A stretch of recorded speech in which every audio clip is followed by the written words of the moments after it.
안녕하세요. 안전한 투자로 편안한 노후 준비 중경투 TV입니다.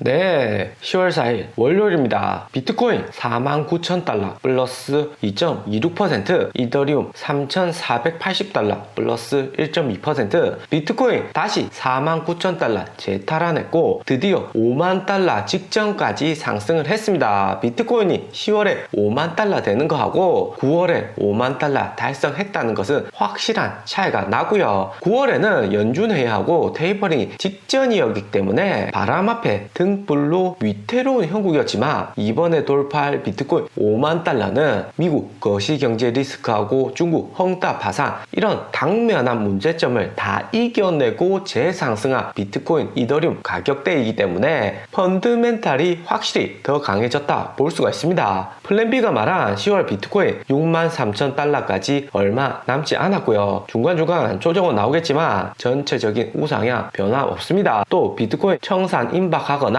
거시경제 리스크 새로운 이슈 나오면 중경투 커뮤니티로 빠르게 공지 드리고요. 7월 코인 재급등 이후부터 시장에 단기 자본들이 많이 들어왔었지만 9월 하락장에는 단기 자본들 많이 빠지고 장기 홀더들 위주로 코인 시장 재편되고 펀드멘탈은 더욱 강해졌었고요. 미국 파월 의장부터 코인 금지 안 한다고 얘기했기 때문에 코인 시장의 전망은 더욱 밝습니다. 또 내년부터는 한국에서 코인 가색 시작하고 코인 가격 상승으로 인한 수익이 부담이 될 수는 있겠지만 그만큼 코인 변동성 키우는 단타 투기꾼들은 줄어들면서 코인 시장의 장기적인 관점에서는 좋을 수 있고요. 팔지만 않으면 세금 안 내도 됩니다. 단기에 시장의 변수를 체크해서 우리가 조금 더 싸게 사고 비싸게 팔려고 코인 연구는 하지만 결국에 비트코인 이더리움 가만히 놔두기만 해도 10만 달러 1만 달러 간다는 것은 누구나 다 알고 있고요. 무엇보다 비트코인은 2010년부터 지금까지 한 번도 해킹을 당하지 않고 시총 800조까지 상승을 했기 때문에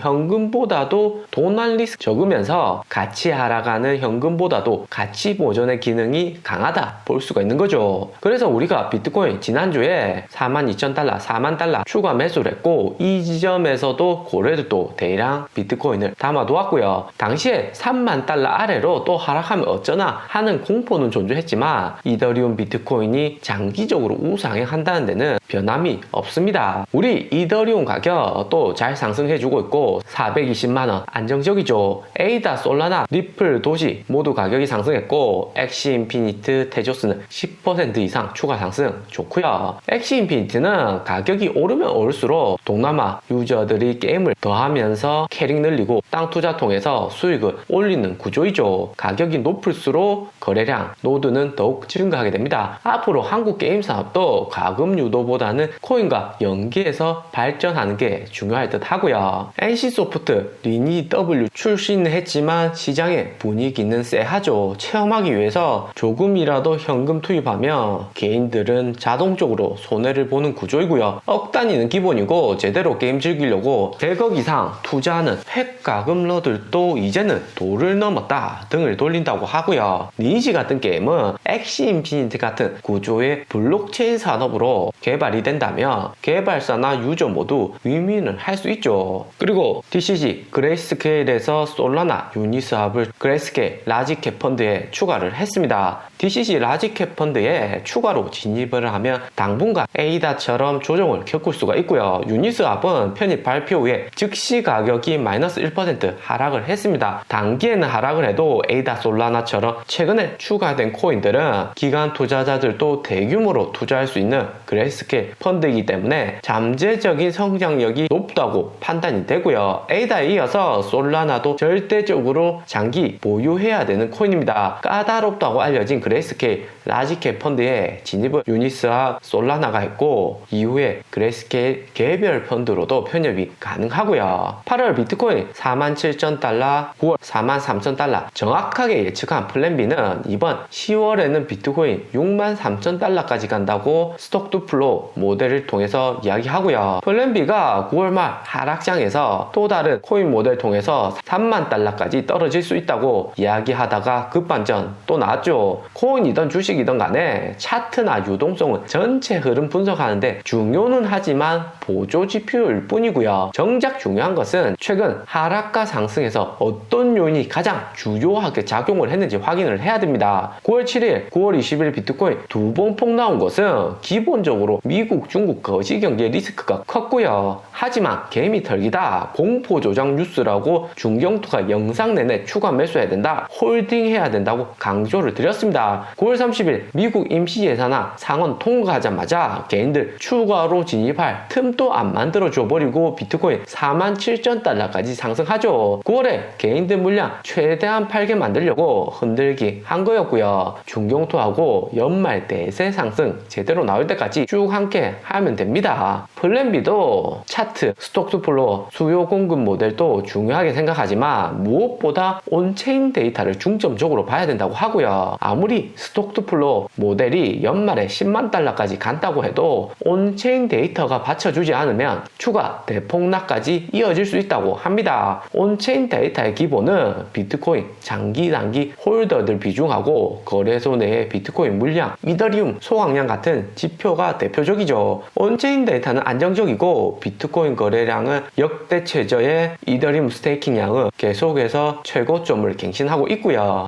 코인에 대한 믿음이 강한 투자자들이 갈수록 늘어난다 볼 수가 있습니다. 플랜 B도 이 같은 안정적인 온체인 데이터 상황에서만 비트코인 연말에 10만 달러, 10월에는 6만 3천 달러까지 상승할 수 있다고 하고요. 그리고 비트코인이 추가 상승할 수 있는 구간을 플랜 B는 비트코인의 ETF 승인하고 제2의 엘살바도로 다음에 비트코인 적극 도입하는 국가가 나와야 되고, 애플, 아마존, 구글, 마이크로소프트 같은 빅테크들이 비트코인을 구매하거나 또 중국이 비트코인을 다시 합법화한다면 비트코인 거대 상승이 추가적으로 나올 수 있다고 하고요. 비트코인 ETF는 매년 나오는 화두이기 때문에 중점적으로 볼 필요는 없고, 중국도 당분간은 비트코인 허용하기는 어려울 듯 하죠. 중국恒大부동산 파산도 무엇보다 중국 내 금융산 과포화로 리스크가 너무 크기 때문에 중국 정부가 스스로 자국 기업 제재를 나선 거고요. 제2의 엘살바도르 국가 채택에서 2022년 내년 들면 더욱 비트코인 합법화하는 국가들이 더욱 많아질 듯 합니다. 무엇보다 내년부터는 본격적으로 미국이 금리 인상 이슈 만들고 테이퍼링 실시하고요. 중남미, 동남아, 중동 이런 개발도상국들이 달러 가치 상승하고 원자재 가격 급등해 자국 화폐의 가치는 하락폭이 더 커지죠. 한국 금리 인상도 10월 12일 다음 주 화요일에 추가적으로 하고요. 한국 투자자들 금리 오르면 주식 코인 비중을 줄일 것처럼 보이지만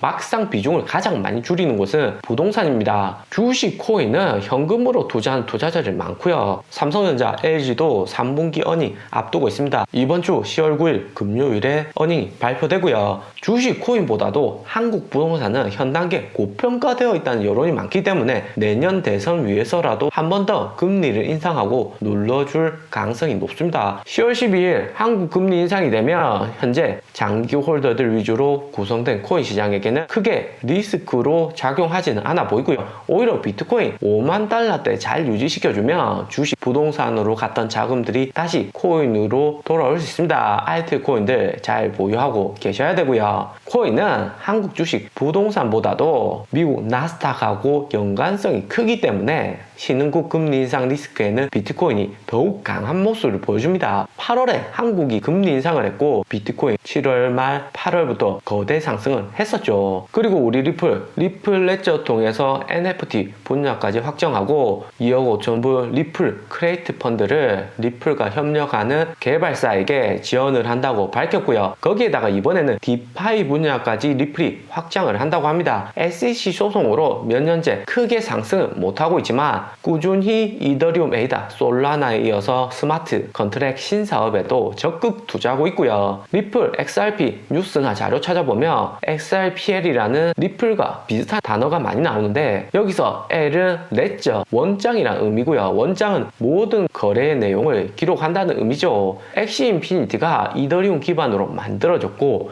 이더리움과의 교환이 가능하듯이 리플이 하고자 하는 것도 리플이라는 블록체인 옆에 사이드체인 만들어서 결국에는 리플의 노드 거래량 증가시키려고 하는 거고요. 개인으로 치면 가방을 하나 더 메고 있다는 겁니다. 가방이 있어야지 더 많은 물품을 담을 수가 있고 그리고 장거리로 가기에도 유리하겠죠. 리플이 솔라나에게 최근 시총 5위 자리 내주면서 재상승을 위해서 노력하고 있네요. 무엇보다 리플은 SBI 손정희 소프트뱅크 진영에서 지원을 해주는 코인이기 때문에 리플이 미국뿐만 아니라 아시아 내에서 추가적인 확장이 더욱 용이할 듯 보이고요. 오늘의 영상은 여기까지입니다. 좀 더 디테일한 투자 정보가 필요하신 분들은 커뮤니티로도 자료가 공유되니까 멤버십 가입과 구독 부탁드립니다. 감사합니다.